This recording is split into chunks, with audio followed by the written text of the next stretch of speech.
Hát chung lung hình dung kapag pati Palele sile asunga til dâu se gen hin nam tim sem pa na hi nang apulo le vana ima lâu à hay sa thế dấu se vợ rồi hẳn à lâu sa dinh thế ông sa lắm mang thế bật thế chi ai ho hin dinh bật thế không a hi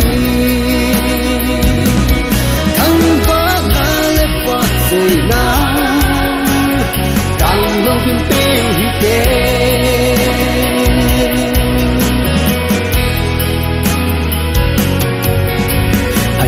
hu nay dâu se vợ rồi hẳn phiền tiêu ngày lâu qua thế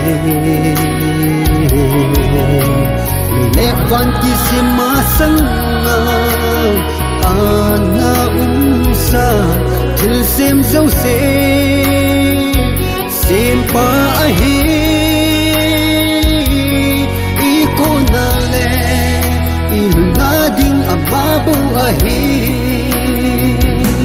ahai sa thế dấu se vợ rồi hẳn lâu sa dinh thế ông sa lắm mang thế bật thế chi ai ho hin dinh bật thế không ahi thằng vợ na lệ vợ rồi na càng lâu bên bên hi thế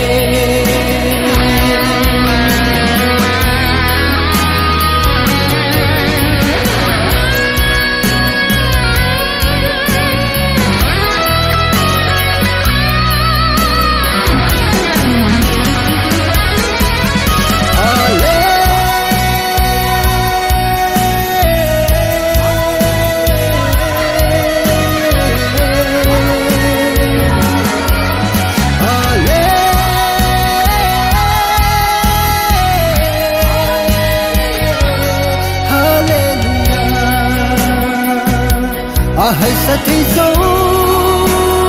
se vợ rồi hẳn lâu sa dinh thế ông sa lắm mang thế bật thế chi ai ho hin dinh bật thế bông a hi